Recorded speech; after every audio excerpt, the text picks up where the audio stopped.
Bueno, un cordial saludo para todos, un bendecido día para Jennifer, para Angie también, para María Nubia, para José, que se conecta siempre como Samsung, Fernanda, Lida, Wendy, Sandy, Cristian. Tengo el registro de 12 participantes, estudiantes. Entonces, bueno, vamos a dar inicio a nuestra tutoría, en este caso tutoría número 6, pero vamos a iniciar con, Profe, buenos días. buenos días, señora. Profe, qué pena, ¿será que su merced nos puede dar entrada acá a la sala de la UIS, por favor? Gracias. Está en espera aquí a ver. Ah, ok, listo, gracias. Ah, bueno, no la había visto aquí, gracias. Listo. Muchas Entonces, gracias, profe. a ti muchas gracias por avisar, no había visto aquí que estaba en espera, gracias.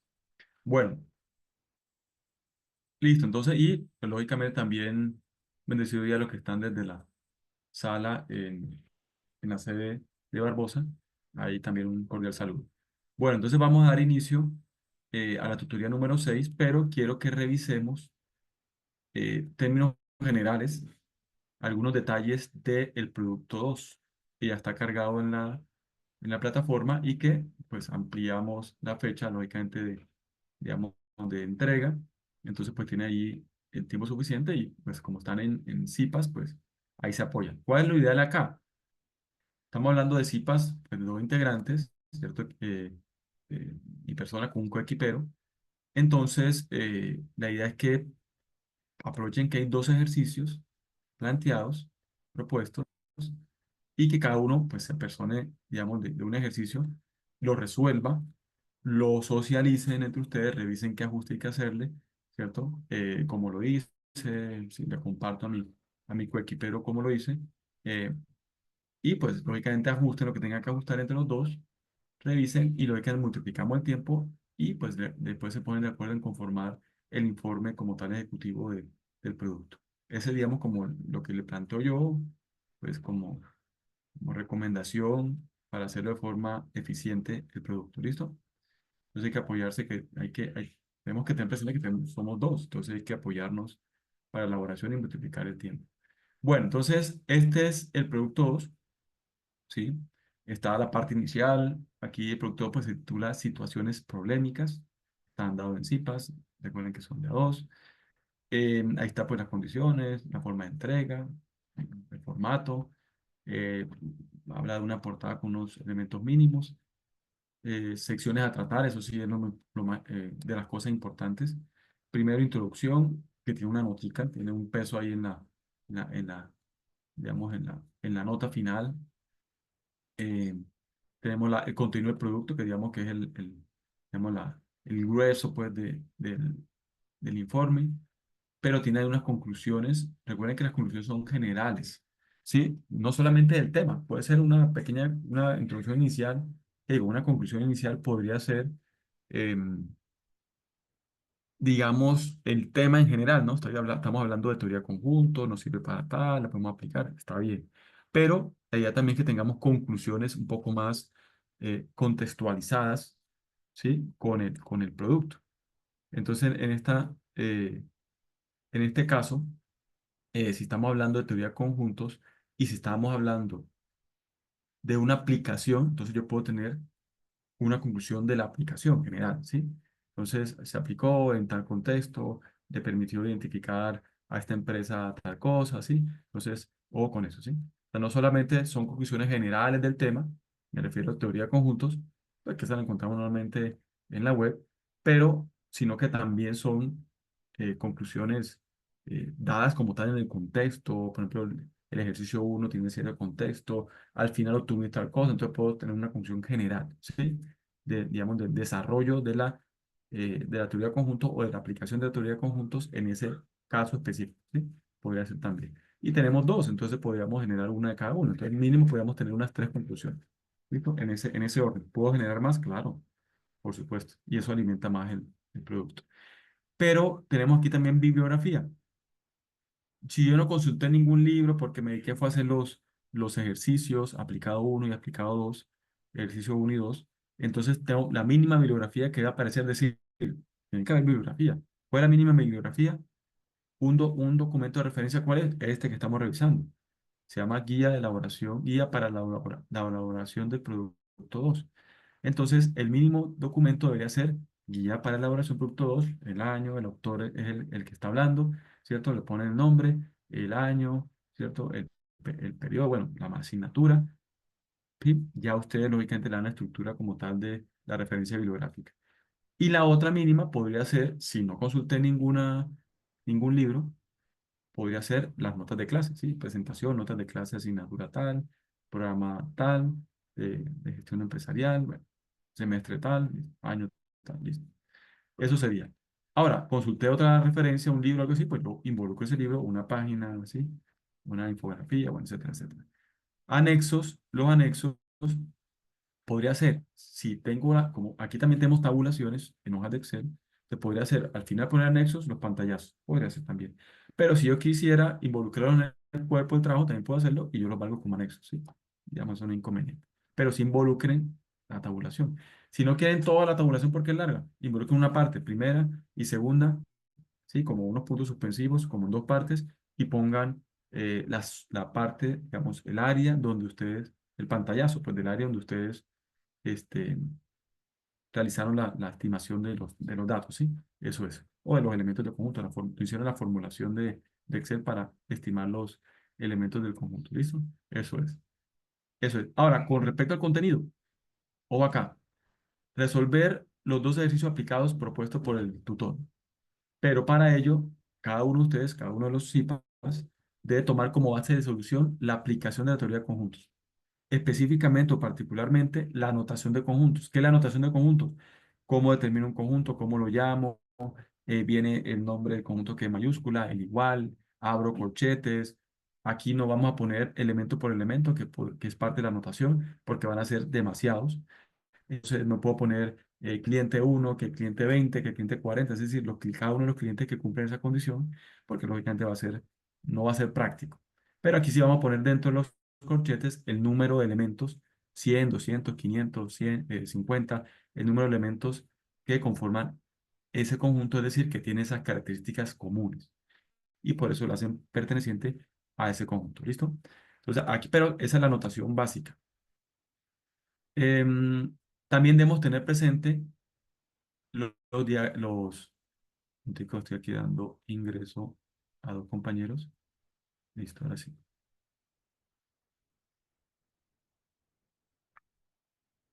Listo. Ya estoy admitiendo acá. Ok, perfecto. Ahora también debemos tener presente de forma particular las operaciones con conjuntos. Entonces, ya ahorita lo vamos a traer un poquito más, pero si una pregunta me relaciona dos conjuntos y yo sé, y ya ellos identifico que es una intersección, entonces el nombre del conjunto, el nombre del primer conjunto, intersección, el nombre del segundo conjunto, ¿sí? Y pongo igual, abro corchete y pongo el elemento. Entonces, tener muy presentes esas operaciones y ya, y si hay una operación en alguna pregunta hacia abajo, entonces identificar una vez el nombre del conjunto con la operación, ¿sí? Eso es. Y lógicamente el uso de diagramas de Venn, que también hay unos puntos, seguramente ustedes ya revisaron el producto, por lo menos lo leyeron, ahí específicamente solicitan unos diagramas de Venn, sobre todo digamos, los finales, ¿sí? Ok. Ahora, el desarrollo de cada ejercicio debe estar apoyado en funciones de una hoja de cálculo de Excel. Recuerden que ya tenemos en la tutoría anterior un par de ejercicios, ¿cierto? Hicimos uno, el otro lo hemos planteado, pero ustedes ya tienen cargado en la plataforma la solución de los dos ejercicios. Yo les envié el archivo de Excel, ahí está cargado, no se lo envié, lo cargué en la plataforma y ahí está junto con la grabación de la tutoría anterior y también con la presentación, están el libro de Excel para que ustedes revisen también y ahí tienen figuras, tomen la figura de ahí, péguenla aquí, ajusten acá, es decir, para que no pierdan tanto tiempo digamos, en la diagramación, en el diseño como tal del diagrama de Venn, entonces pueden tomar elementos de ahí, pero entonces lógicamente tienen que editar el texto, ¿sí? Tienen que editar lógicamente el diagrama como tal, pero también la información, ¿listo? Entonces le doy esa recomendación. Ejercicio uno, que dice, la empresa Coltel S.A., un nombre inventado, dedicada a ofrecer el servicio de televisión por suscripción. Entonces, el propósito de esa empresa es la búsqueda de mejorar la calidad de la prestación de servicio a sus clientes. y quiere, por tal motivo, para lograr ese objetivo, quiere realizar el análisis de los gustos y preferencias los, estos tres tipos de programas. Un tipo de programa son las películas, otro las series y otro los documentales. Lo que está ahí entre corchetes es el nombre ya de ese conjunto. Conjunto películas, conjunto series, conjunto documentales, más bien elementos que asignaron como preferencia ese conjunto películas, series y documentales. Para lo cual dispone de una base de datos de 500 de sus usuarios. ¿Sí? Hay que ver el anexo, ahorita lo revisamos al final, en la cual se encuentra tabulada el tipo de programa preferido por cada uno de ellos, o también se encuentra tabulada los tipos de programas preferidos por cada uno de ellos. ¿Qué significa? Ya ahí me está dando una información que puede haber,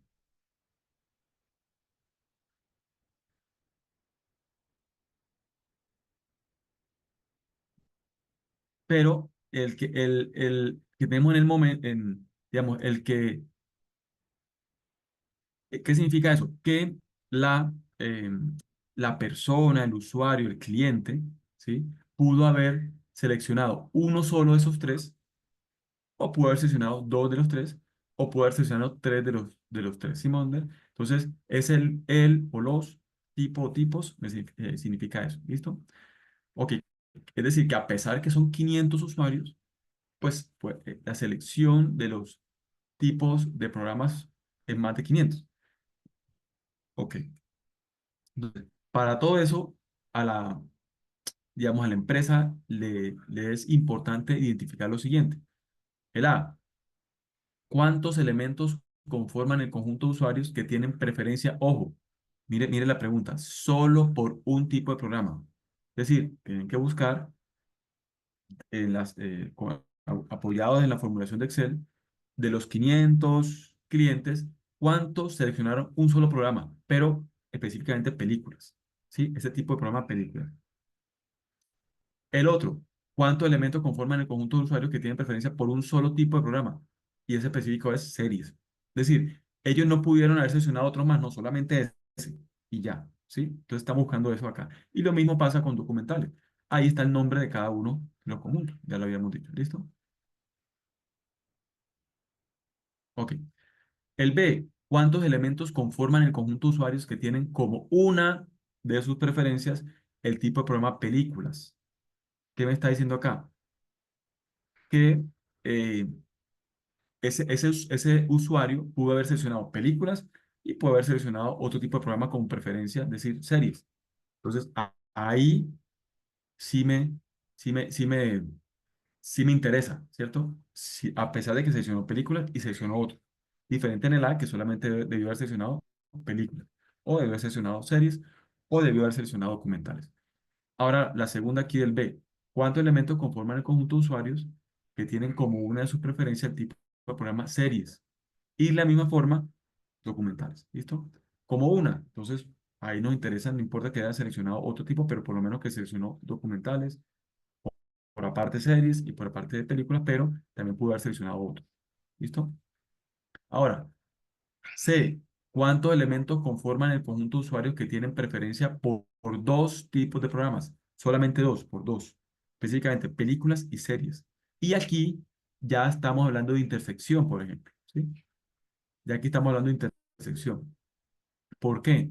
Porque si seleccionó películas y series, tiene ese elemento o ese usuario tiene en común esos dos conjuntos, P y S. Entonces ya yo puedo identificar acá como el nombre del conjunto P intersección S. ¿Sí? Lo mismo pasa cuántos elementos conforman el conjunto de usuarios que tienen preferencia por dos tipos de programas, específicamente películas y documentales.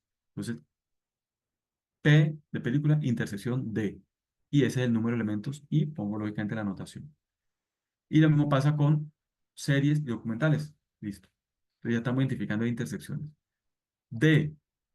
¿Cuántos elementos conforman el conjunto de usuarios que tienen preferencia por los tres tipos de programas? Entonces estoy buscando a los elementos o a los usuarios que seleccionando las tres tipos de programas.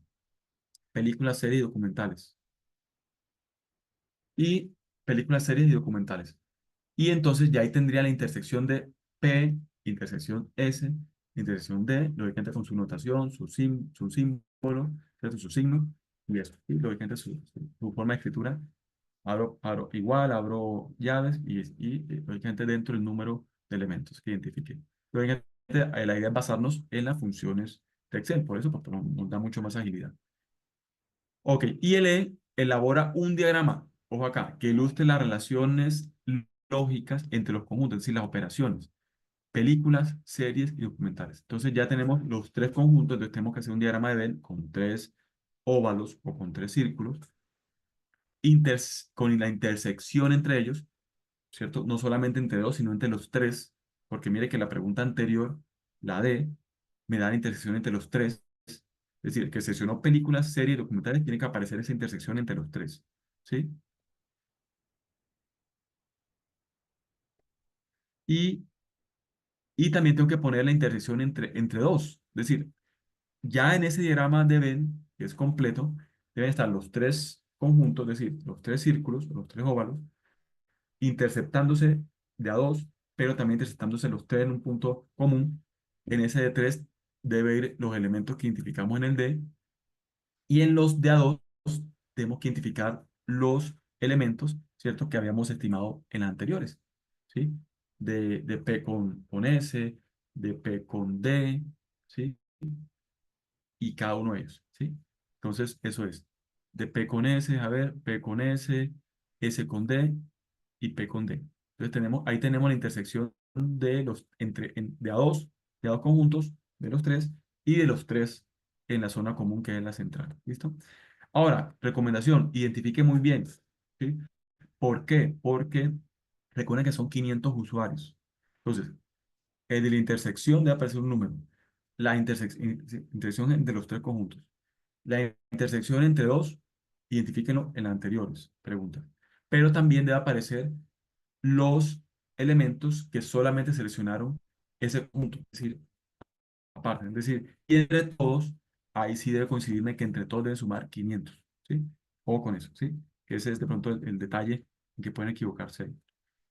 Y entonces, ojo acá, F, realice el análisis de los resultados obtenidos. ¿Cuál es la idea acá? ¿Cuál es el espíritu de acá? Esa pregunta, que no nos quedemos con el número, con la operación matemática, que es importante, sí, pero yo creo que es mucho, bueno, que es igual o mucho más importante el analizar los resultados.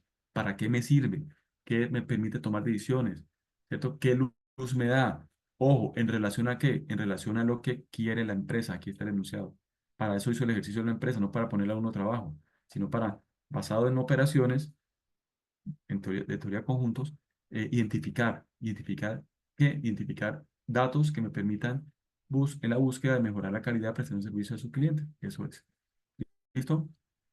Ahora, mm, ojo acá, ese análisis de resultados es diferente de las conclusiones generales del producto. Es decir, es diferente de las conclusiones generales de ese producto 2 y de ese informe ejecutivo que vamos a presentar. Este análisis de resultados podría basarme un análisis por cada ítem, por ejemplo. Puedo hacer un análisis de los resultados de A, otro de B, otro de C, ¿cierto? Otro de E, incluyendo el diagrama de Venn. Ah, no, estoy hacia abajo. A, B, C, D y E, incluyendo el diagrama de Venn. Ahí está, ¿sí? Entonces, ahí está. Entonces, puedo hacer un análisis de resultados por cada uno, mínimo, ¿sí? Tratemos de qué. ¿Qué recomendación doy? Eh, Uno podría hacer el análisis comparando tantos elementos de tantos, es decir, tantos elementos de 500, tanto, listo, está bien. Pero también podría adornarlo y le queda a uno mucho más sencillo explicarlo cuando hablamos de porcentajes. Es una opción, no significa que tiene que ser así, es una recomendación.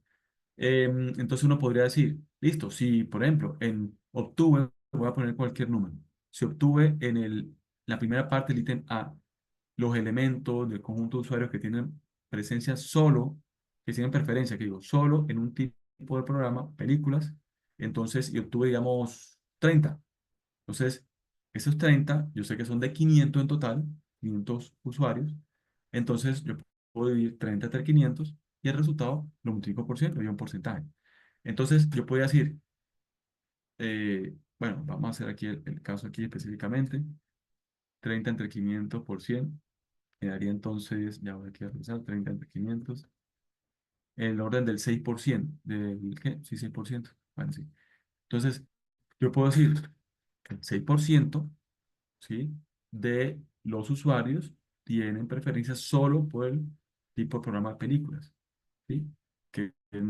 Y y puedo darle, puedo analizarlo, no, eso no es analizar solamente, ¿no? Porque es una interpretación, pero puedo analizarlo diciendo, oiga, es un porcentaje bajo, porque el 6% es un porcentaje bajo, de que solamente tienen digamos, como preferencia ese tipo de programas, pero es posible que en otros tienen preferencias no solamente por películas, sino por otros tipos de programas, ¿sí? Entonces, puedo empezar a analizar ahí algo así, digamos, de forma sencilla.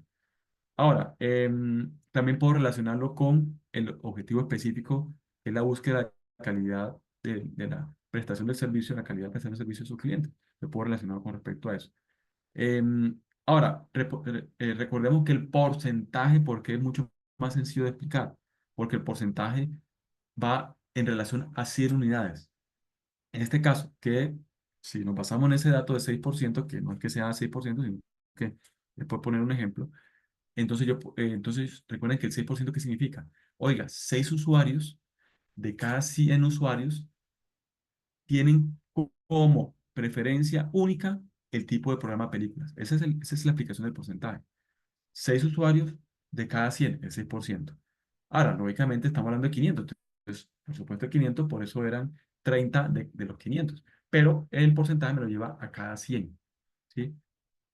6 usuarios de cada 100 tienen preferencia por un solo tipo de programa, películas. ¿Listo? Eso es. Entonces, la idea es como, no exactamente en esa estructura, pero de ese orden, y tratemos de aplicar los resultados a lo que quiere la empresa, ¿sí? Esa es la verdadera, el análisis, el verdadero análisis. ¿Qué información resulta, digamos, de aquí de los datos obtenidos y de las operaciones obtenidas y los datos que me alimente lo que busca la empresa? Ese es el verdadero análisis. ¿Listo? Ok. Bueno. El ejercicio aplicado número 2 dice que la organización Nutridelicias, SAS, ese también es regálame un minutico aquí,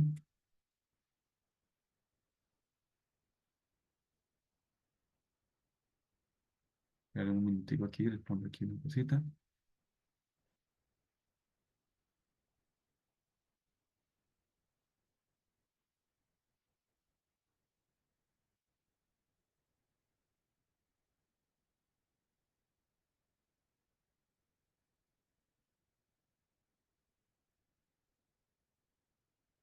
ahora sí ya, listo. Bueno, entonces, este es un nombre también de una organización inventada, pues, ¿sí? Por el autor. Dice, esa empresa dedicada a la fabricación de alimentos saludables, ya otro sector, el anterior sector, ¿cierto? Productivo, era prestación de servicios, más que todo de suscripción por cable, televisión por suscripción por cable, o simplemente servicio de televisión por suscripción. Listo. Em, este, en cambio, es un sector digamos, de alimentos, pero ya, ¿cierto? De un producto como tal o de varios productos como tal. Desea segmentar, esa empresa desea segmentar a sus clientes en función de los siguientes criterios. Entonces hay unos criterios establecidos: edad, nivel de ingresos y ubicación, nivel de ingresos y ubicación geográfica, ¿sí? Entonces, tendríamos el criterio como edad, ingresos y ubicación geográfica. Entonces, dice acá, con el objetivo de construir el buyer personas, ¿sí? ¿Qué es un buyer persona? Incluso ahí le puse la definición y la idea es como involucrar esos conceptos porque son conceptos que van a escuchar, sobre todo cuando hablen marketing digital, que pues hoy en día estamos obligados a la- el mismo contexto nos obliga a empaparnos esos temas y aplicar esos temas. Entonces, cuando usted vaya en marketing, seguramente van a hablar de marketing digital, ¿cierto? Porque eso es lo que toca estar actualizado. Entonces, vaya personas, ¿qué son? Son perfiles que representan a segmentos clave de nuestra audiencia, ¿sí? De nuestros clientes, de los clientes y clientes potenciales. ¿Por qué es importante el buyer personas? Mire, ahí dice, porque me permite personalizar, en este caso específico, a esa empresa, la estrategia de marketing digital. Es parte de mi estrategia de marketing, no solamente la única, pero hoy en día es masiva y es muy eficiente. Si lo enfocamos muy bien. Si yo voy a utilizar unas redes sociales, mire que hay una diferencia sencilla. Si voy a utilizar las redes sociales yéndome a todo el mundo, pues lógicamente puedo masificar y seguramente ahí voy a tener clientes buscando como ampliar mi mercado, entonces pueda obtener, digamos, clientes potenciales y los vuelvo clientes míos. Y tengo una expectativa ahí, sí. Pero pero lógicamente tengo que también generar una inversión. O sea, no es solamente generar mi página, bueno, mi página no, mi usuario de Facebook y listo, a ver quién es el que, y tratar de buscar ahí quién es el que se pone como amigo y contacto, sí, y generamos una red. No, la idea es pagar un poco, que tampoco es demasiado un poco, en Facebook y llegar a usuarios que ni siquiera tenga yo en mis contactos. ¿Sí? Esa es la idea de Facebook. O sea, es una forma, digamos, de utilizar las redes sociales para hacer marketing digital. Listo, entonces yo podría hacer eso, pagar un valor y llegarle así al que sea, ¿sí? Por decirlo de alguna forma sencilla.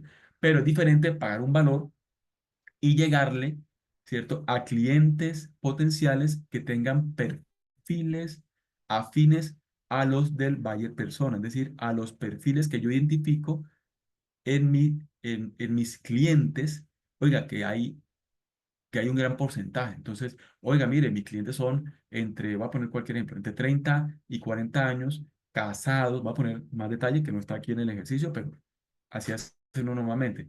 Mire, entre 30 y 40 años, que son casados, que tienen uno o dos hijos, oiga, y que tienen como preferencia viajar por el mundo o viajar en Colombia, viajar. Ese es su hobby. O hacer deporte. Entonces empiezo a tener un perfil, un valle de personas, que si yo lo registro, porque cuando uno va a hacer marketing digital por Facebook, entre esos, si quieres ser más específico, Facebook le pregunta los buyer personas, cuáles son los perfiles de sus clientes.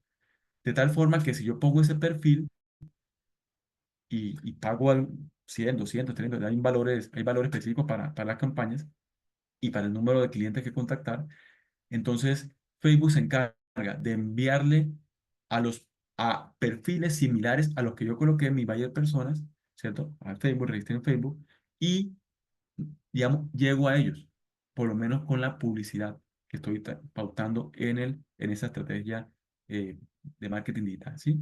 Entonces, y hago una campaña de tantos meses, ¿sí? En primer mes voy a llegar a estos, ubico ciudades, sí, empiezo a generar una campaña estructurada y soy mucho más eficiente.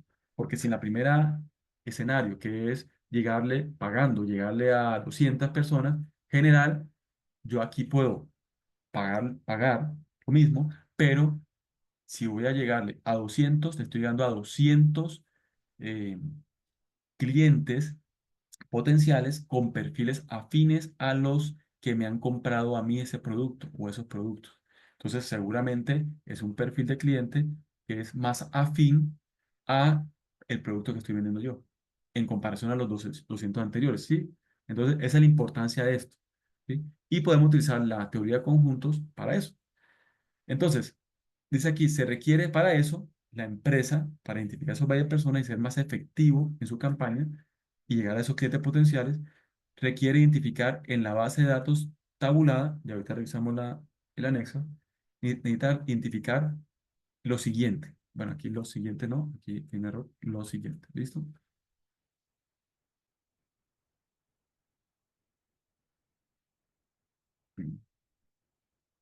Bueno, ok.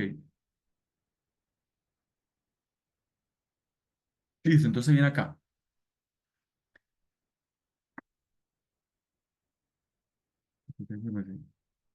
Allá.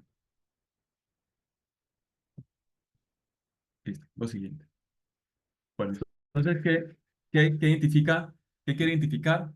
¿Cuántos elementos conforman el conjunto de clientes de la generación Z? Entonces, recuerden que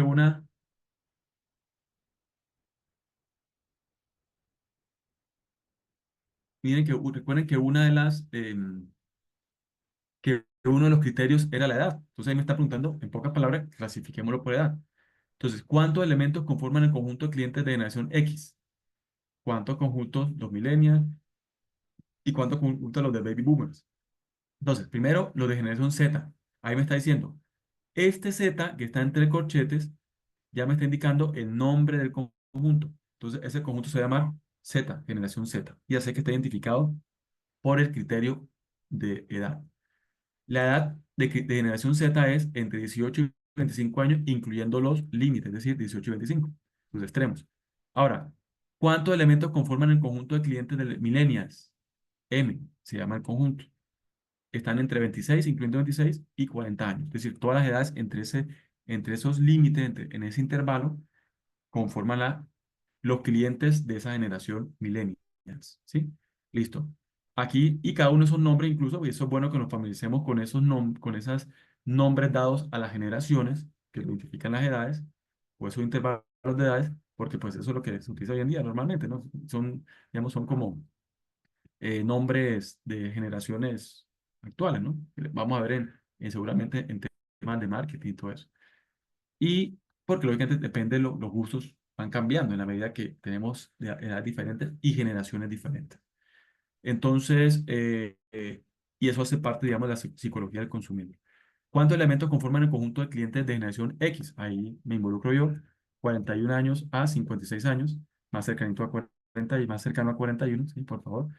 ¿Y, y cuántos elementos conforman el conjunto de clientes baby boomers? Que es B, ¿cierto?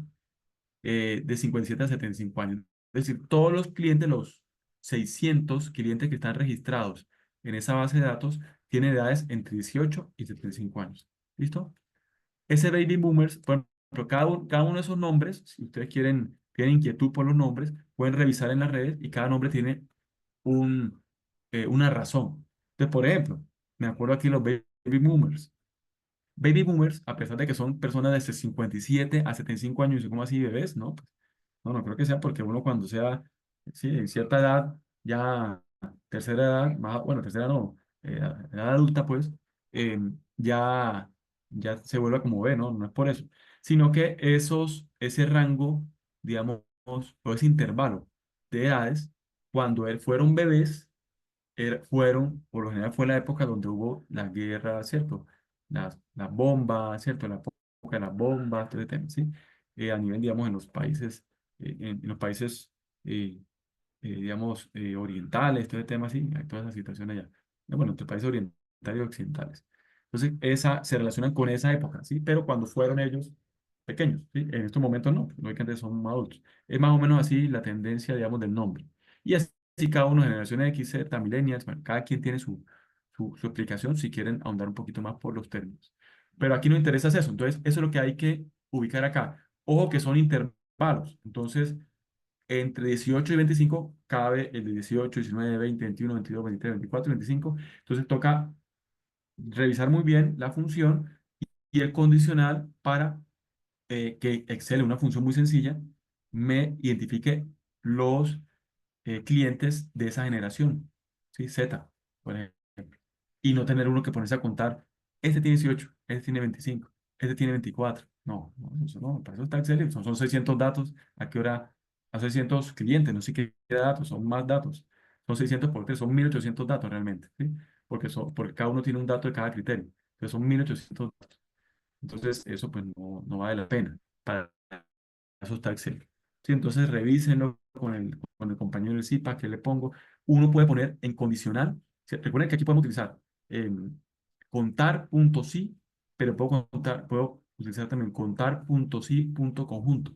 Y ahí puedo seleccionar el rango y puedo poner los criterios. Entonces yo puedo decir, seleccionar la columna solamente de edades y le puedo decir como criterio, eh, selecciono la celda que sea igual o mayor a 18, pero también puedo ponerle como condición que sea pero menor o bueno, igual o menor de 25. Es decir, puedo ponerle el intervalo y Excel debe lógicamente darme el conteo. ¿Listo?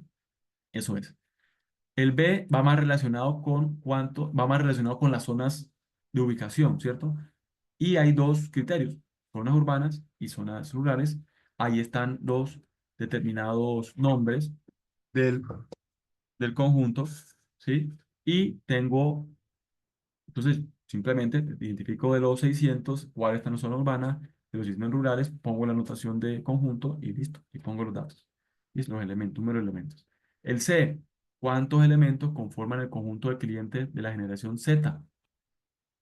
¿Cuántos elementos conforman el conjunto de clientes de la generación Z? Pero ojo, con ingresos de más de 6.500.000, entonces ahí los ingresos están identificados por intervalos, normalmente así son las preguntas que se realizan en encuesta, así lo vamos a revisar, pues si nos vemos, Dios mediante, en estadística aplicada el segundo semestre, la asignatura que sé que todos con dedicación van a pasar a estadística aplicada, entonces, y nos vemos allá. Entonces, ahí vamos a revisar ese tema de toma muestra, de encuesta, ¿cierto? De probabilidades, digamos, del intervalo de confianza, ¿no? Todo ese tema. Ahora, pero mire que aquí me está poniendo condiciones. Es decir, necesito el número de elementos que cumplen esa condición de edad, generación Z, pero también que cumple la condición de ingreso de más de 6.500.000, que está dado por intervalos, ¿sí? Y también que cumpla la condición de zonas urbanas. Entonces ya aquí estoy identificando un perfil, es decir, aquí estoy segmentando, ¿cierto? A mi cliente. Que eso se puede traducir también en un acercamiento de un buyer persona, ¿sí? Que recuerden que son los perfiles que involucramos y que podemos ingresar en las redes sociales o por lo menos digamos, cuando pagamos, utilizamos las redes sociales para hacer publicidad, es decir, para hacer marketing digital. ¿Listo? Entonces, ya es un criterio. Ahora, ¿cómo nombraría yo este conjunto? Es una intersección claramente. Z, intersección S, que es del ingreso, en ese 1.500.000, intersección U, que es de zonas urbanas. ¿Listo? Eso es, entonces aquí vamos a nombrarlo. Z, intersección S, intersección U, igual, abro corchetes, abro llaves, que digo, y el número de elementos que encuentre. ¿Cómo puedo hacerlo? Excel con las funciones que conocemos y puedo determinar. Si tengo dudas de cómo funciona la función, recuerden que si uno pone el nombre de la función, abre y cierra paréntesis, me genera como un resaltado ahí en azul y uno puede dar clic ahí y lo lleva al tutorial. Entonces ahí le explica también la función y le recuerda cómo, eh, qué implica cada uno de los elementos o los datos que hay que ingresar, las condiciones o el condicional, pero también le da ejemplos, ¿sí? Entonces podrían valerse también de ese tutorial. Y hoy en día pues es en línea. ¿Qué más tenemos acá? Que hay otro, ¿qué más me dice? Elabore un diagrama de Venn que ilustre las relaciones lógicas entre los conjuntos Z, aquí me falta, no, sí, generación Z, Z, más de 6.500.000 S y zonas urbanas U. Ojo con esto, entonces lo mismo, la intersección de los tres conjuntos, un óvalo o un círculo va a ser Z, otro óvalo va a ser, un círculo va a ser S y otro círculo va a ser U. La intersección de los tres es el número de elementos que estamos solicitando acá, es decir, el número de elementos que cumplen el perfil de los tres criterios, con los tres criterios. Pero tengo que poner un número también solamente dentro de la parte perteneciente a Z, la parte perteneciente a S de ese diagrama, de ese óvalo o de ese círculo, y la parte perteneciente a U. Entonces tengo que identificar muy bien, no solamente la intersección, sino también los otros que no necesariamente tienen intersección. Y recuerden que entre generación Z y S, por ejemplo, que es más de 6.500.000, puede haber también una intersección, que están viendo que identificar eso. Entonces, ahí es el punto de pronto donde más hay que analizar un poquito. No es difícil, simplemente analizar un poquito más. Entonces, muy similar en la D, simplemente identificando un perfil que tenga generación X, o sea, es decir, que tenga edades dentro de la generación X, estamos hablando entre 41 y 56 años, en la que me identifico yo, con ingresos de entre 3.900.000, un peso y 5.200.000, porque recuerden que esa respuesta está dando por intervalos, seleccionado en intervalos, y ubicados en zonas urbanas. También, lo mismo el diagrama de Venn, tengan en cuenta esa recomendación. Y lo mismo pasa con el E, otro perfil, pero ya baby boomers, ¿cierto? Que son entre 57 años y 75 años. em, Ingresos dice de menor de 1.300.000, pero ubicado en zonas rurales. Me interesa ese perfil, a ver cuántos elementos hay. Es de esos 600, ¿sí? Que cumplen esas tres condiciones. ¿Por qué? Porque seguramente hay un tipo de alimento, hay una publicidad, hay una identificación como tal de esos productos y una forma de llegar a a esos productos, a ese tipo de personas, o unos productos especiales, o una forma también de transportarlos, llevarlos a las zonas eh, rurales. Entonces, eso me permite para todas esas cosas. Y ahí estoy dando ideas de pronto digamos, de posibles análisis de los resultados. ¿Listo? Ahora, también lo mismo el diagrama de Venn. Y entonces aquí lo mismo, para cada una de esos ítems, del A hasta el E, ojalá mínimo un análisis de resultados por cada ítem, entonces hacer ese respectivo punto F, que es analizar en palabras, revisar, tratar de sacarle el provecho al resultado en comparación a qué, ojo, en comparación a el planteamiento del ejercicio y lo que busca la empresa.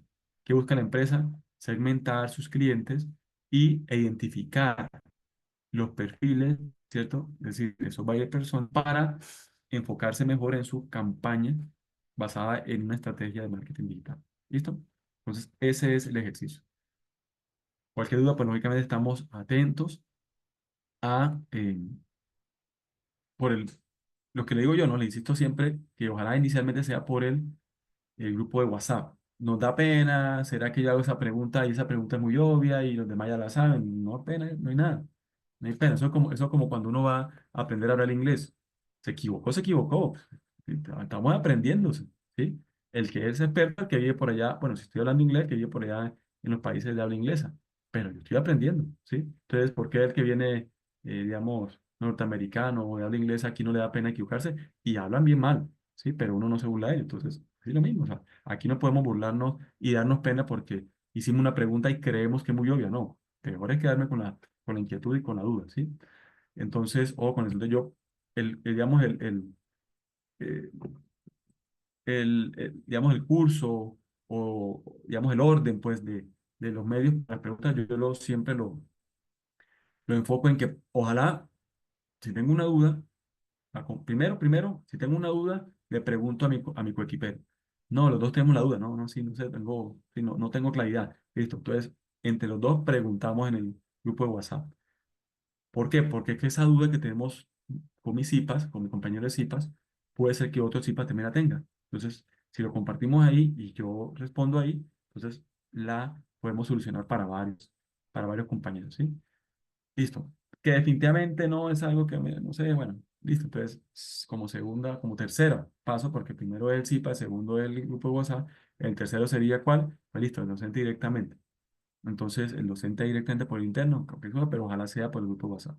Y ahí está lógicamente los diferentes medios, el foro, está en el curso, está el grupo, bueno, está el WhatsApp interno pues, del docente o el tutor, y listo. Y el correo electrónico. Ok. Entonces, pero no se queden con dudas, muchachos, no se queden con dudas y la pena a un lado, aquí no hay pena de nada. Aquí nada, nadie se las sabe todas, como dice por allá la frase filosófica, solo sé que nada sé. Significa que cada vez que sé más, me doy cuenta que, madre, soy un ignorante, es decir, necesito saber más cada día más y nunca voy a llegar a conocer toda la realidad. ¿Listo? Entonces, eso es. Bueno, entonces, listo, entonces vamos ahora sí, ya por lo menos pusimos en contexto el producto 2, ahí tienen, digamos, eh, el producto, tienen la fecha de entrega, tienen su equipero ahí para que se apoyen, tienen al tutor también y al grupo de WhatsApp para cualquier duda, bienvenido. Y pues lógicamente está hasta entreno bien para la entrega. Suficiente. ¿Qué les recomiendo? ¿Qué les recomiendo? Si estamos hablando de un CIPAS de dos integrantes, ¿cierto? Entonces, hay dos ejercicios aplicados. Oiga, tome uno cada uno, ¿sí? Tome un ejercicio cada uno, enfrentes a un ejercicio. Resuelvan, pónganse de acuerdo en la forma, en el formato, ¿sí? Ayúdense entre ustedes, resuélvanse dudas. Cada quien, entonces multiplicamos el tiempo porque cada quien hizo un ejercicio. Después, ¿qué pasa? Mire, cada quien explica al otro, ¿cierto? O le envía un mensaje de voz, lo que sea, pues el medio lo escogerán ustedes. Mire, yo lo resolví de esta forma, revísalo y el otro pues le pasa a este, el que hizo, y se lo revisan entre ustedes para que no tengan dudas y se complementen y lógicamente puedan ajustar si hay algún detalle ahí que gusta.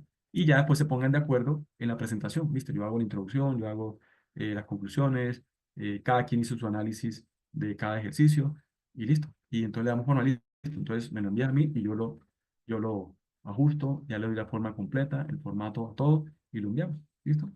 Yo no necesariamente hay que enviarme lo que le he dicho. Los dos integrantes del CIPAS, cada uno el documento, ¿no? Que me lo envíe uno y ya, pues yo, y pues lógicamente en la portada pues deben estar los dos, ¿no? Es lo importante. ¿Listo? No hay que poner, pero si quieren enviar cada uno el suyo, pues tampoco hay problema por eso. Bueno, entonces ahora sí, voy a compartir acá nuestra presentación de la tutoría 6. Vamos a ingresar a la siguiente unidad. La siguiente unidad, que es la unidad 3, se titula, ya ustedes la habrán revisado, se titula conteo, permutaciones y combinaciones. ¿Sí? Me confirman, por favor, que estemos viendo la, la presentación, por favor.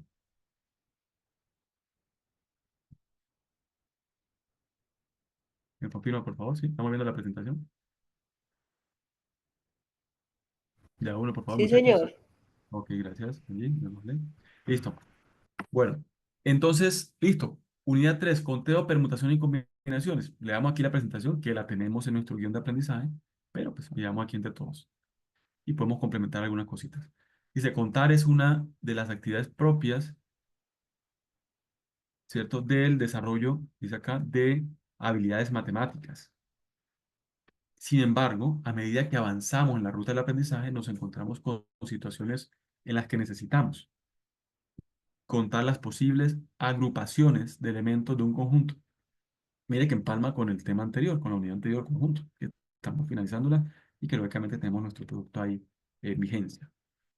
Tarea que puede resultar tediosa y en ocasiones imposible según el número de elementos de que se trate. Y ahorita más adelante vamos a revisar el por qué.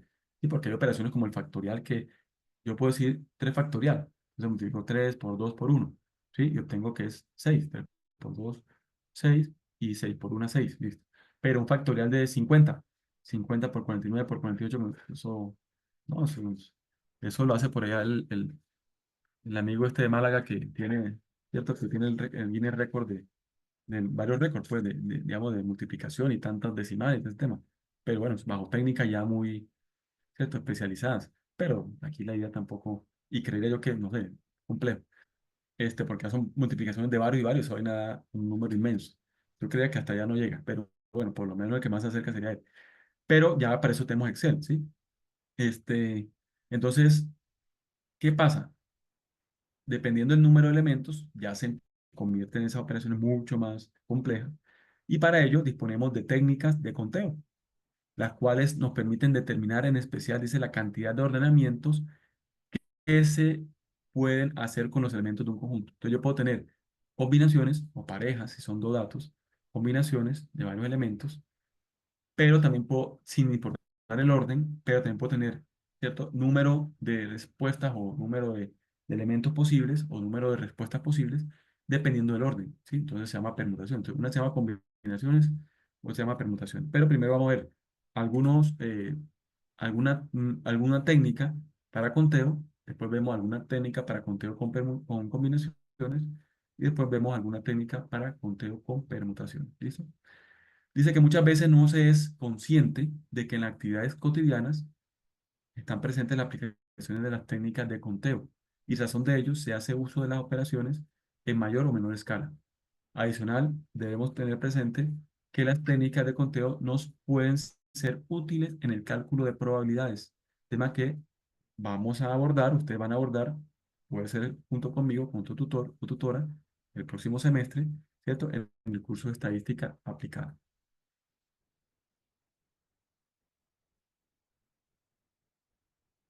Listo. Entonces, ahora, dice que como competencias diferenciales tenemos las siguientes.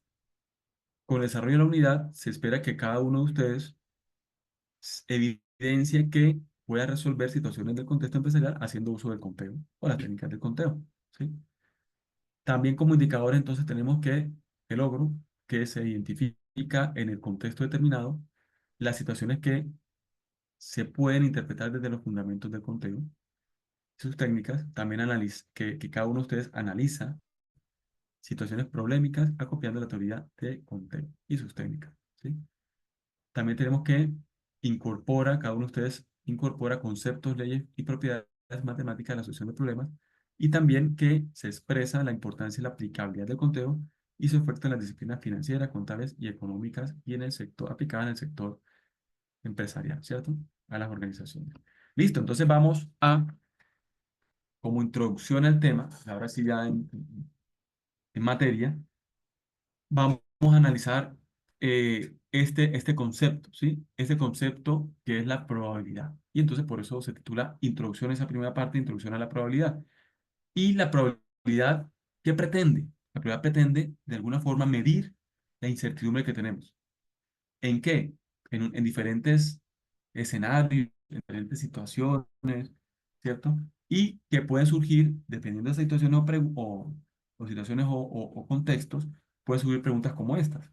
Entonces nos dice, por ejemplo, oiga, ¿qué posibilidad hay de que disminuyan las ventas si aumentamos los precios?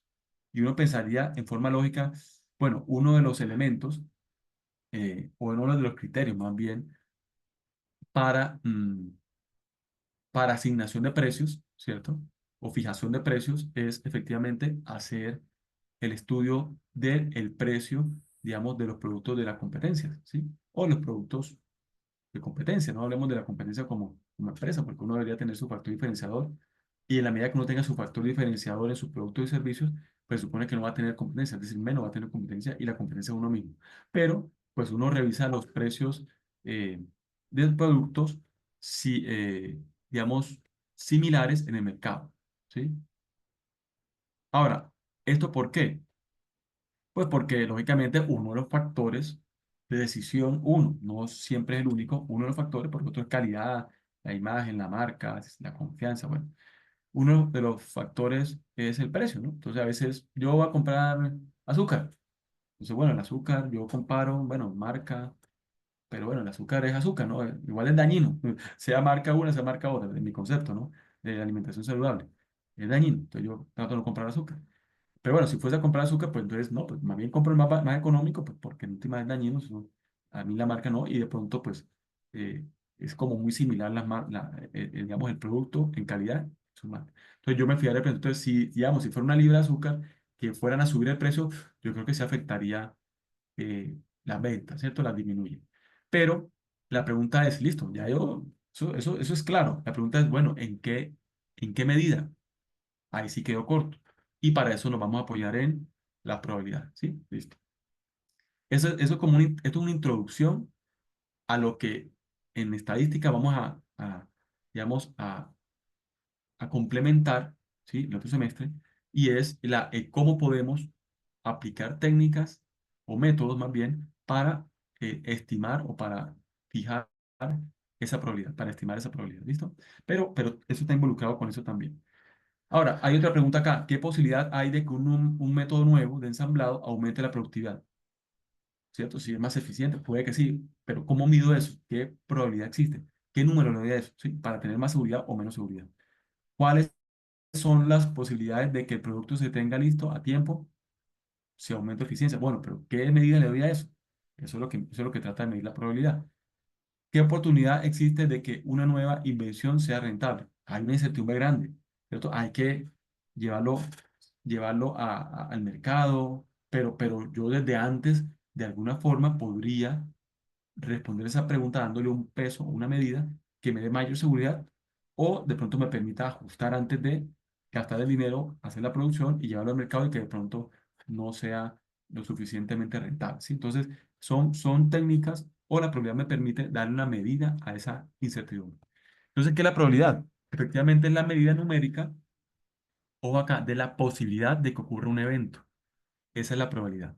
¿Sí? Medida numérica. Entonces, ya puedo darle una medida y esa medida yo puedo darle una interpretación. Por eso yo insisto mucho en la interpretación. Porque listo, la matemática tradicional o el que nos enseñaron en el colegio, seguramente en otros niveles de educación, técnica y tecnológica, pronto es la matemática general. Sí, sume, resta, multiplique, divide, factorice, haga radicales, bueno. Entonces, otras operaciones con polinomios, ¿cierto? Funciones polinómicas, funciones, en general. Números, sí, bueno, pero ¿qué significa eso? ¿Cómo puedo aplicarlo? ¿Qué análisis le puedo dar el resultado? Entonces, yo sé hago énfasis porque estamos hablando de matemáticas aplicadas. Y si no lo obtengo aplicación, la aplicabilidad como tal a esa operación, pues como que pierde ahí interés, ¿cierto? En cambio, si ya lo aplico, oiga, sí es importante como esforzarse un poquito en esto y por lo menos, que no son temas difíciles los que estamos viendo acá, pero por lo menos me entusiasma la aplicación como tal de ese método, ¿sí? O esa técnica. Entonces, esa probabilidad es la medida numérica, ojo, de la posibilidad de que ocurra ese evento. ¿Cuál evento? Que, subo, el aumento de precio disminuye la venta, que, cierto, que el nuevo, digamos, algunas de esas preguntas, ¿no? Puede ser muchas. Que, que si esa nueva invención tiene una posibilidad de rentabilidad en el mercado, etcétera, etcétera. ¿Listo? Ahora, esa medida del grado de incertidumbre, ¿cierto? O sea, otra definición de probabilidad, es la medida del grado de incertidumbre. Mire que la posibilidad de que ocurra está relacionada con la incertidumbre. Qué tan certero es o qué tan incertidumbre sería qué tan, ¿cierto? ¿Qué grado de certeza tengo yo de que ocurra o no ocurra ese evento? ¿Sí? Entonces, medida del grado de incertidumbre asociado con cada uno de los eventos previamente enunciados y cualquier evento que nos ocurra o tengamos en nuestra vida laboral vida, y vida familiar y social y todo el tema. Entonces, evento general. Ahora, entonces, ¿qué pasa? Las probabilidades me permiten, ¿cierto?, tener esa capacidad de determinar la posibilidad de ocurrencia que tiene cada evento. ¿Por qué? Porque va a ser una medida de la posibilidad de ocurrencia de ese evento, una medida del grado de incertidumbre. ¿Listo? Entonces, voy a tener esa capacidad de determinar la posibilidad. Señora, ¿una pregunta? Listo. Entonces, voy a tener la capacidad de determinar esa posibilidad bajo una medida, bajo un número, ¿cierto? Que nos gustan los números. Aquí simplemente traigo a colación esta gráfica. Esta gráfica, eh, de alguna forma, me permite interpretar el grado de incertidumbre en un proyecto, ¿sí? Y seguramente esta tipo de gráfica la van a revisar ustedes más adelante, cuando hablen de proyectos, formulación de proyectos, ¿cierto? La van a revisar en varias asignaturas seguramente. Pero aquí vamos a revisarla. ¿Por qué? Porque estamos asociando el término incertidumbre. Estamos asimilando el término incertidumbre. Y aquí simplemente es muy sencillo. Aquí de izquierda a derecha, ¿cierto? Eh, de izquierda a derecha, me está marcando, ¿cierto? O identificando las posibles etapas, ¿cierto? Generales de un proyecto, cualquier que sea el proyecto. Puede ser la idea de negocio que tienen ustedes en la cabeza o las ideas de negocio, creo yo, que tienen en la cabeza, o puede ser un proyecto específico, ¿cierto? Ya para ejecutar. Entonces, digamos la idea de negocio que tienen ustedes en la cabeza, las ideas. Entonces, ¿cómo es la etapa? Inicialmente uno perfila esa idea. ¿Sí? Entonces, en ese perfilado de la idea o en ese perfil de idea, ustedes normalmente, aquí en el programa de gestión empresarial, en la carrera, le van a enseñar en otras asignaturas y van a verlo, seguramente ya están viéndolo posiblemente, ya se lo están mencionando, pueden basarse en varios métodos, ¿sí? O en varias metodologías. Una de esas es común, que es el Canva, ¿sí? El Business Model Canva. Business Model Canva, que es el lienzo de modelo de negocio, ¿sí? Canva traduce lienzo, ¿sí? Es el lienzo que tienen los artistas, ¿cierto? Que es una tela con un marquito templado, y la tela templada, y que es donde empiezan a darle sus primeros pinceladas, bueno, pinceladas no lápices, ¿cierto? Grafitos ahí, para darle la forma a su obra de arte, que al final va a ser una obra de arte, ¿sí? Entonces, eso es lo que pretende acá. Ese Canva, que es un lienzo, es como un borrador inicial de mi idea de negocio, pero ya planteando cada uno de elementos, que son realmente 9 módulos, entre esos el precio, entre esos los posibles socios, los canales de comercialización, pero por lo menos desde mi idea, ¿sí? Por eso habla un perfil, por lo menos de la idea que tengo en la cabeza, porque una de las recomendaciones es que uno tiene la idea en la cabeza, pero realmente produce mucho más cualquier idea, ¿no? En cualquier caso, cuando las escribe. Entonces, por eso la idea es escribirlas, por lo menos lo que tengo en la cabeza, así la información que tenga de mi idea en esos 9 módulos. Ese es un perfilado. Pero en últimas, si uno lo revisa, pues es una actividad dentro de todo de inversión de no mucho tiempo, poco tiempo, pero pues hay que invertirle tiempo, ¿sí? Cuando uno tiene ese perfilado, entonces vámonos aquí a la gráfica. Mira, aquí está la franja, ahí está la franja, ¿cierto? Donde hacemos ese perfilado. Entonces, cuando uno tiene ese perfilado, cuando ese perfilado, ¿qué pasa? En ese tiempo, en ese lapso de tiempo, pasa, mire, de una incertidumbre alta, mire que la incertidumbre es el azul, ¿sí? De una incertidumbre alta porque uno, si tiene la idea de negocio, uno pues la vio, le llamó la atención, oiga, aquí no hay, empieza uno a revisar, oiga, puede ser, tiene una incertidumbre, tiene una pregunta que responder, oiga, ¿será que si aplico esa idea en este contexto, en esta región, en esta ciudad, en este municipio, ¿será que es exitosa o no es exitosa? Esa es mi pregunta de incertidumbre. Hay que responder esa pregunta, ¿cierto? Es decir, tenemos una incertidumbre grande inicialmente, pero a la vez, en el perfilado, realmente no vamos a invertir mucho, mucho dinero o muchos recursos, llamémoslo bien, ¿no? Porque el recurso no solamente es dinero. El recurso más valioso para mí es el tiempo. Pues los recursos económicos en algún momento se necesitan, ¿cierto? Y en ciertas, pero el más valioso realmente es el tiempo, ¿sí? En mi concepto, ¿no? Pero puedo tener otros tipos de recursos, informática, bueno, recursos demás. Entonces hablemos de recursos generales, pero hablemos en términos del costo. Entonces no voy a invertirle mucho dinero en temas de recursos. ¿Por qué? Porque prácticamente es mi tiempo, que vale, ¿cierto? Pero pues, yo lo manejo de alguna forma, pero vale, eso hay que costearlo siempre en los presupuestos, hay que costear. Ah, no, es que no me valió nada porque solamente mi tiempo. Ay, bueno, ¿y su tiempo no vale? Es que si yo no hago, si yo le invierto un día, bueno, 8 horas laborales a esto, pues dejé de invertirlo en el trabajo 8 horas y me iba a ganar tanto. Entonces, hay que involucrarlo en ese costo, así sea mi tiempo. Hay que involucrarlo en el costo, ¿cierto? Entonces, ahí está mi tiempo, el costo. El costo es mi tiempo. Pero de pronto obras de computador porque lo registré en el computador, en el modelo Canva, ¿cierto? En mi lienzo, listo ya. Pero además ahí no hay mucho costo. Entonces, cuando yo inicio una idea y hago el perfil, puede ser por el Business Model Canva, es decir, el lienzo de modelo de negocio o otra metodología, pero escribo entonces, tengo incertidumbres altas, pero el costo es bajo, ¿sí? Listo, voy a pasar a la siguiente etapa, prefactibilidad. ¿Qué es una prefactibilidad? Entonces, una prefactibilidad es un estudio basado en una información inicial, puede ser el perfil, en un business model Canva, en un lienzo modelo de negocios, pero ya aquí en prefactibilidad, oiga, voy a buscar mínimo información secundaria.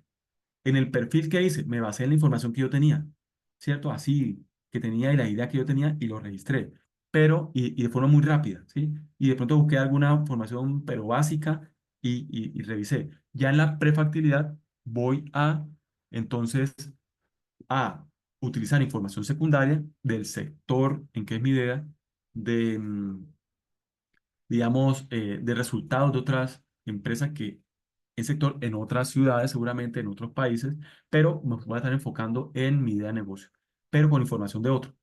Y puede ser que pueda llegar hasta hacer una encuesta, pero muy pequeña. Es decir, eso se llama una encuesta piloto. Sí, ni siquiera la muestra que vamos digamos, a estimar en estadística aplicada, sino una mucho más pequeña. Por ejemplo, si la muestra me dio 400 personas, entonces yo le aplico al 10%, ¿sí? A 40 personas, ¿sí? Entonces eso es mucho más sencillo y más ágil, pero puede llegar hasta ahí. Y con base en esa información, entonces ya yo voy a madurar la idea. Cada uno de esos elementos, precio, bueno, costo, precio, posibles eh, socios, medios de financiación, medios de comunicación y de distribución del producto y servicio. Hay una serie digamos, de elementos que son 9, ¿sí? Y lo van a revisar ustedes. Entonces ya mire que es ya un documento y un resultado de un documento, de un ejercicio. Primero, mire, que tiene más tiempo, mire que la franja es más anchita, ¿sí? Pero que me permite, mire, voy disminuyendo la incertidumbre a medida que avanzo. Ya empiezo aquí con una incertidumbre mucho más baja que cuando tengo la idea en perfil, ¿cierto? O el business model Canva, y mira hasta dónde puedo terminar. A medida que avanzo, voy disminuyendo la incertidumbre. Pero ¿qué pasa con el costo? Pues lógicamente va aumentando, porque aquí ya tengo que invertir más tiempo mío, que vale también. Seguramente tengo que invertir en la búsqueda digamos, de información secundaria, ya sea en artículos, ya sea en ciertos congresos, resultados de congresos, o ya sea directamente, si voy a hacer una encuesta, así sea piloto, pues tengo que hacerla, registrar un formulario, envíasela a varios. Entonces, o sea, solamente en tiempo estoy invirtiendo mucho más, que eso es costo también, ¿sí? Pero también en otros elementos. Posiblemente le pregunté muy forma así, de algo no tan formal y como un asesor, pero sí algún asesor, algo sencillo, entonces también eso involucra ahí. Listo. Prefactibilidad. Disminuye incertidumbre, aumenta costo. Vamos a la siguiente etapa. Factibilidad. ¿Sí? En factibilidad ya es un estudio serio, ¿sí? Ya con especialistas. Ya la inversión de tiempo es mayor. Mire que aumenta un poquito la franja con respecto a prefactibilidad, ¿sí? Ya entonces yo voy a obtener información primaria. Información primaria es información de mi idea exactamente. Entonces ya tengo que mínimo, pues puedo hacerlo por redes sociales, así también puedo aplicar redes sociales, pero también puedo hacer, voy a hacer diferentes técnicas, eso también ustedes la van a revisar en marketing, pero entonces una de las más comunes puede ser la encuesta. Entonces ya yo voy a hacer una encuesta no de un piloto, que es una muestra muy pequeña, 40 personas, 20 personas, como decía prefactibilidad, sino que voy a hacer ya una encuesta formal. Y una encuesta formal estamos hablando del orden, por experiencia se los digo, de unos 300 400 500 personas, y eso es una inversión de tiempo grande, ¿sí? Y un esfuerzo grande. No necesariamente ya, la ventaja hoy en día, ¿cuál es? Que la ventaja hoy en día es que una encuesta no se realiza face to face, es decir, persona frente a frente o personalizada. No, ya hay mucho más agilidad porque puedo realizarla de forma aleatoria y después revisamos todos esos temas, todos esos términos de forma aleatoria, garantizando que todos tengan la misma posibilidad, por lo menos en mi población, en mi perfil de población o mi población objetivo, todos tengan la misma posibilidad de ser encuestados, ¿sí? De forma aleatoria. Eh, y la aplico por redes sociales, puedo hacerlo, válido. Y pues agilizo más, pero de todas formas, pues, créame que es una inversión de tiempo grande, ¿sí? Ahora, por eso yo hoy en día les digo, oiga, si a usted le llega una encuesta, pues lógicamente primero verifiquen el origen de la encuesta, que no sea algo, pues, que sea, digamos, con maldad, pero si verifican, háganla porque el día de mañana, eh, hoy en día es apoyar a alguien que está haciendo una encuesta porque en la medida que tengo más datos, tengo más confiabilidad en mis resultados, ¿cierto? En la medida que tengo más encuestas diligenciadas, tengo más confianza en mis datos, en mis resultados con respecto a lo que puede hacer toda la población, porque recuerden que la muestra es un subconjunto de todos los elementos de una población que son el conjunto grande, ¿sí? El universal. Entonces, el día de mañana nosotros podemos necesitar ese favor. Entonces, háganlo hoy como favor, el día de mañana va a ser un favor para ustedes. Listo, se les va a devolver ahí el favor. Listo, factibilidad. Entonces ya yo tomo información primaria, genero encuestas, hago investigaciones, genero datos, genero estadísticas directamente de mis resultados. Eso es información primaria. Genero resultados y genero información, ¿cierto? Genero conocimiento ya primario, por eso es decir, para específicamente mi idea. ¿Qué pasa con esa factibilidad? Entonces, requiere más tiempo, pero oiga, la incertidumbre va bajando, mire, empezó aquí la incertidumbre en esa franja y va bajando, va bajando, va bajando hasta acá, ¿cierto? Entonces, claro, me da a mí más seguridad, pero el costo va aumentando porque necesité especialistas seguro, ya ahí sí necesité especialistas para un cierto tema, el tema estadístico, el tema administrativo, el tema legal, el tema ambiental, el tema técnico, ¿cierto? El dimensionamiento del local, o si no va a ser local y va a ser una tienda digital o un e-commerce, ¿cierto? Una tienda electrónica, un comercio electrónico, entonces todo eso necesita especialistas. Entonces ya ahí el costo aumenta, pero miren, al finalizar de la etapa de factibilidad disminuye la incertidumbre. Ahí ustedes tienen la posibilidad, ¿cierto? Como este programa, una publicidad, yo creo que, uy, créanme que yo he dictado pues, en varios programas, ingeniería civil, ingeniería ambiental, he dictado en zootecnia, he dictado en administración de empresa, en contaduría, y pues ahora en gestión empresarial y tecnología empresarial. Y, y les cuento que en los programas que yo he dictado, en las universidades que he dictado, este, yo veo que usted tiene una gran ventaja. Y es que cuando usted vaya a hacer su trabajo de grado, que no empiezan el proceso se empieza ya formalmente en séptimo, ¿sí? En séptimo, octavo. noveno y décimo, ese es el ciclo ya para empezar su ya materia. Ustedes van haciendo trabajos, lógicamente, y productos, y ustedes, en la medida que sean prácticos, lo van haciendo una vez de la idea de negocio que tienen, porque eso le va adelantando camino, ¿sí? Y volumen de trabajo. Pero ya cuando entran en séptimo, ya ven la primera asignatura ya especializada en su trabajo de grado. En octavo, la segunda, en noveno, trabajo de grado uno y en décimo, trabajo de grado 2. Posiblemente nos podamos ver en trabajo de grado uno y trabajo de grado 2. Yo soy tutor también de trabajo de grado uno y trabajo de grado 2.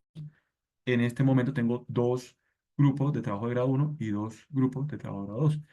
Entonces, y específicamente, ustedes tienen una modalidad. Pueden ser de 10 a 12 tipos de modalidades para desarrollar su trabajo de grado. Entre esas, práctica empresarial, eh, digamos, trabajo de investigación, bueno, hay diferentes, de mercados, investigación de mercado, bueno, o investigación comercial, bueno, hay diferentes modalidades. Hay una específicamente que pues, a mí me ha tocado, digamos, esa modalidad que se llama factibilidad. Modalidad, trabajo de grado, factibilidad. Cuando lleguen a ese momento, se acuerdan de mí y si les gusta esa modalidad, pues hagan la modalidad factibilidad. ¿Qué les recomiendo esa modalidad? Que es una modalidad que tiene un formato específico ya diseñado por el programa, por el comité de trabajos de grado, ¿sí? Que lo conforman dos docentes, dos docentes, dos tutores, y la coordinadora, es el comité, son tres, y está muy detallado. Y hay videos dados por cada uno, por uno de esos docentes del comité de trabajos de grado, eh, que están cargados en YouTube y uno los comparte para que se guíen de ahí especificando el detalle de cada una de las etapas de ese formato que se llama factibilidad y que tengo que aplicárselo a mi idea de negocio, ¿sí? Ok. Entonces, pues yo soy tutor, digamos, de esa trabajo grado 1 y trabajo 2 específicamente para modalidad de factibilidad.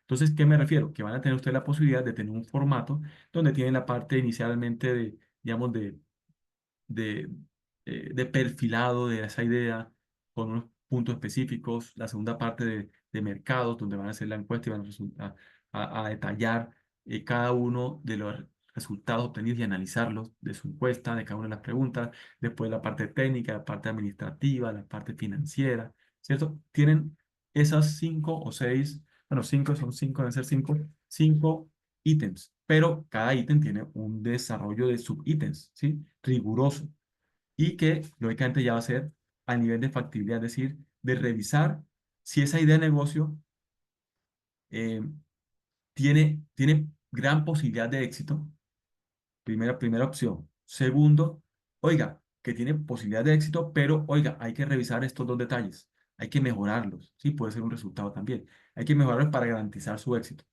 algo intermedio. O definitivamente, o no, mire, después que hicimos el estudio de factibilidad, esa idea se veía buena, pero analizarlo de términos financieros, administrativos, bueno, todos esos detalles y con los indicadores, no, definitivamente hay otras mejores posibilidades. ¿Listo? Así. O sea, así no es que esté bien o mal, no, ese es el estudio de factibilidad. Y es un estudio tanto válido, que sea una idea de éxito, como válido, que sea una idea de posible éxito, pero que hay que ajustar algunos elementos, o que sea una idea que, pues, no es la mejor, ¿cierto? O de pronto no va a tener los mayores indicadores, pero pues de pronto hay otras ideas que pueden tener mayor rentabilidad. Sí, o sea, esas son las posibles respuestas y es válido cualquiera de los tres escenarios en respuesta porque el ejercicio es ese, factibilidad, ¿sí? Yo si hago una investigación, no tengo que, no, necesariamente la investigación, el resultado no debe ser un éxito. La investigación me va a dar em, me va a permitir identificar si ese camino me va a llegar, me va a conllevar al éxito o no. Y si no me lleva al éxito, ya yo dejo registrado eso para que otras personas se basen en mi experiencia y no tomen ese camino, toman otro. Entonces me va a permitir, por lo menos, si no es el camino, pues que me dio los resultados que yo quería, entonces por lo menos me va a permitir descartar a mí ya ese camino y le va a permitir descartar a otros investigadores ese camino. Entonces ya van por otro lado. Entonces, tiene mérito también que, digamos, una idea o una investigación no resulte lo que yo quisiera. Lógicamente, en nuestro contexto, que tenemos los recursos más limitados, le damos más valor a los recursos, y pues así debe ser, pero lógicamente no trata de que la idea sea un éxito, pero no necesariamente tiene que ser así, ¿sí? Entonces, esa es factibilidad, usted va a tener esa posibilidad como una de sus modalidades de trabajo de grado, ¿cierto? Entonces, pero la idea es que, o sea, ¿cuál es la ventaja acá? Que usted con su trabajo de grado ya puede saber si una idea de negocio que usted tiene o una de sus ideas de negocio, de las múltiples que tiene, oiga, va a ser éxito o tiene una gran probabilidad de ser exitosa, ¿sí? Entonces, ya usted en adelante, ¿qué pasa?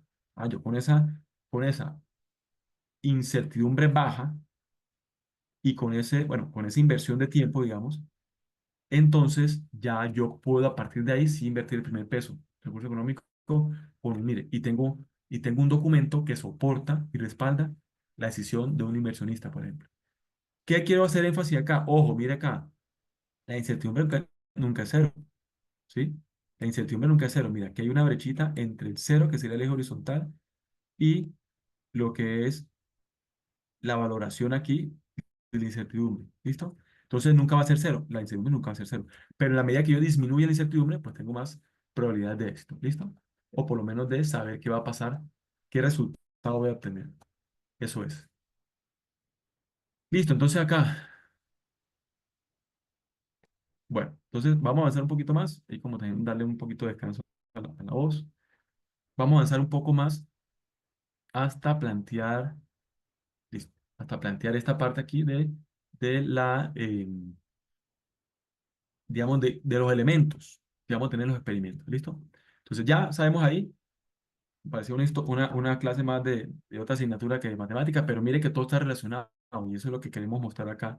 Todas las asignaturas de alguna forma y las matemáticas, con mucho más razón, están relacionadas con la mayoría de las asignaturas, ¿cierto? Si no diría con todas, en algún grado menor o mayor de medida, pero con todas.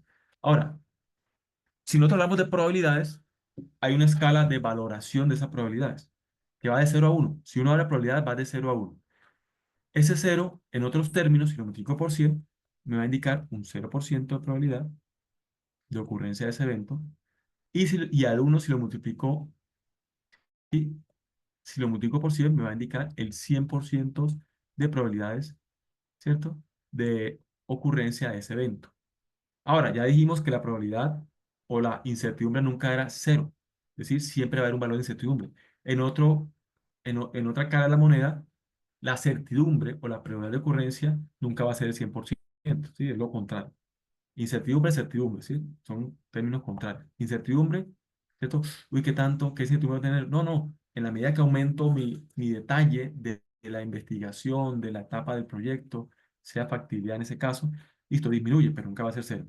¿Qué significa que nunca va a ser cero la incertidumbre? Que es que la certidumbre o la probabilidad de ocurrencia nunca va a ser 100, ¿cierto? Siempre va a haber ahí un margen, nunca va a ser 100, ¿listo? Pero bueno, en otros términos podríamos hablar del 0 al 100%, pero la escala real es de 0 a 1. ¿Sí? Simplemente que lo multiplico por 100 y de pronto para expresar mejor ese análisis o interpretarlo mejor, pues uno utiliza porcentajes, porque recuerden que el porcentaje es tantas unidades de tantas de 100. Si mi porcentaje es 15%, son 15 unidades de cada 100. 15 de cada 100, ¿cierto? Eso es la explicación del porcentaje. Valores cercanos a cero, ¿que indica? Pues que las posibilidades de que ocurran eventos son muy pocas, porque aquí estamos hablando de probabilidad. Entonces, cercano a cero es que son muy pocas, y cercanos a uno, sin ser uno, porque normalmente 100%, pues eso son todas las posibilidades, ¿cierto? Normalmente no va a ser 100%, indican que es casi seguro que ocurra un evento cercano. Aquí, ¿qué tenemos?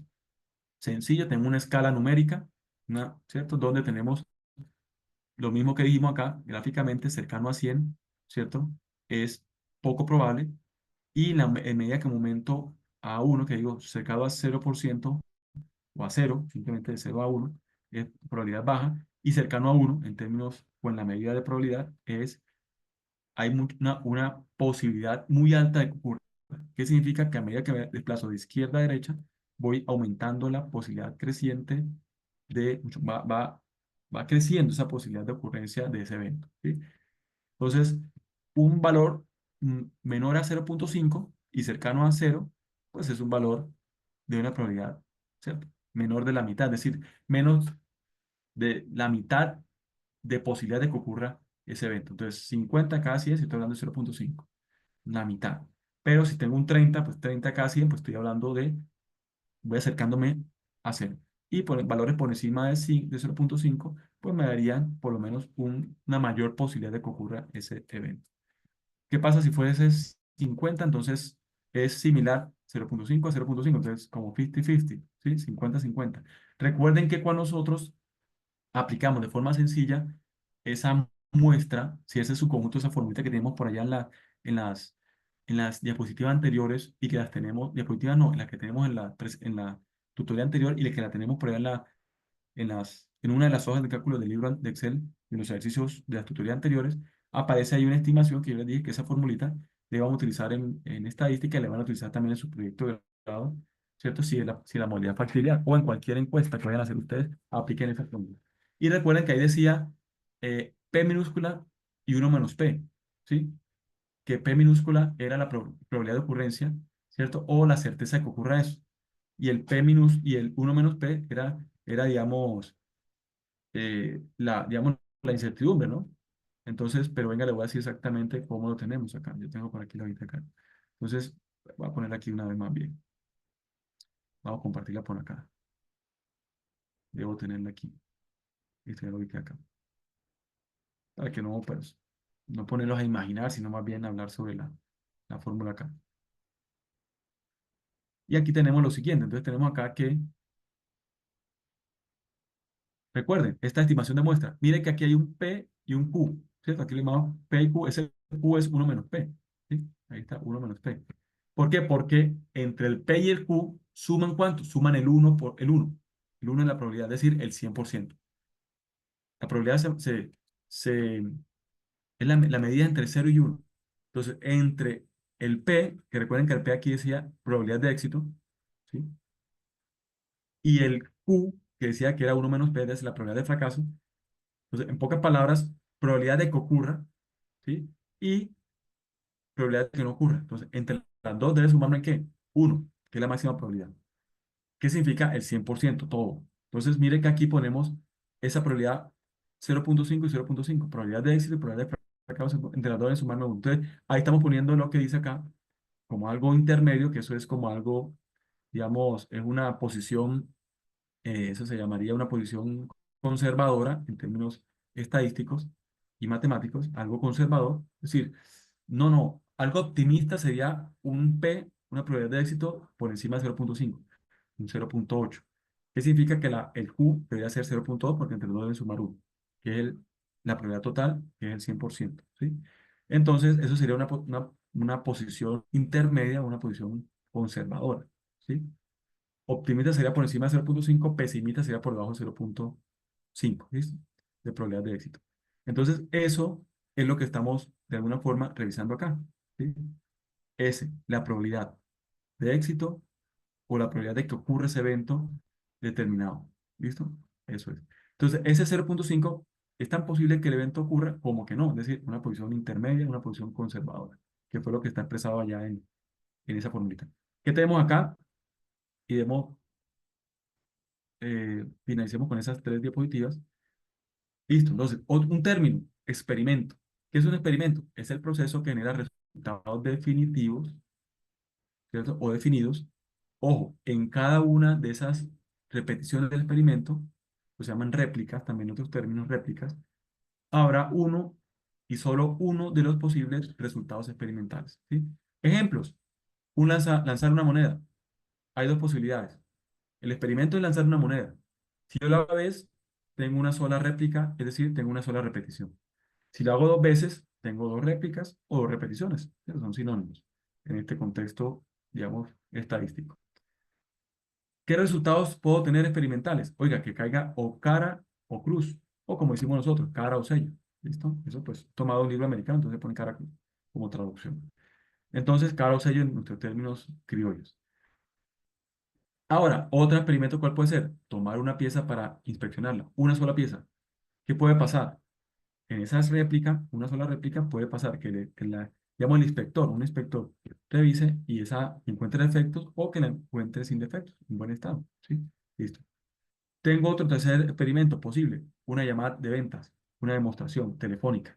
Entonces puede haber, aquí habla de dos resultados experimentales, ¿cierto? Como mínimos posibles, que haya compra y que no haya compra. Yo le adicionaré un tercer resultado, que no haya compra, pero que esté interesado el cliente, entonces yo lo tengo, ¿cierto? Para una posible demostración y le fijo fecha. Pero bueno, ahí dice que haya compra, que no haya compra. Entonces, dos son resultados. Solamente puede haber uno. Mire que dice acá. Cada de las repeticiones del experimento, cada una de las repeticiones del experimento tendrá uno y solo un resultado posible experimental. Un lanzar un dado. Lanzar un dado tiene seis posibles resultados experimentales. Que caiga uno, dos, tres, cuatro, cinco o que caiga seis. ¿Cierto? Ahora, pero si yo hago un segundo lanzamiento, ya estoy haciendo una repetición de ese experimento, estoy teniendo dos repeticiones y cada repetición va a tener uno y solo un resultado posible experimental. Y hago una primera repetición, entonces esa primera repetición va a tener una posibilidad de esas. Puede caer tres. Si yo hago otro lanzamiento, en el segundo lanzamiento, otra repetición va a tener, por ejemplo, salga 6. ¿Sí? Entonces va a tener cada experimento o cada repetición del experimento más bien, va a tener uno y solo un posible resultado experimental. Viene otro experimento que dice jugar un partido de fútbol, puede ser que ganemos, perdamos o empatamos. Un resultado experimental. ¿Listo? Ese es el experimento. Es todo el contexto, el escenario, ¿cierto? Y yo reviso cuántas repeticiones va a tener ese experimento. Ahora, un espacio muestral. ¿Qué es un espacio muestral? Es especificar todos y cada uno de los resultados posibles experimentales. ¿Listo?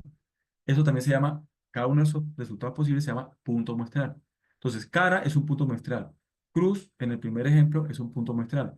Y los dos, cara y cruz, es decir, el conjunto de esos resultados experimentales o puntos muestrales, ¿sí? Se llama espacio muestral, ¿sí? Ese conjunto de todos los resultados se llama espacio muestral. Y entonces así lo mismo, con defecto y sin defecto son puntos muestrales. Uno, 2, 3, 4, 5, 6. Cada uno de esos son puntos muestrales.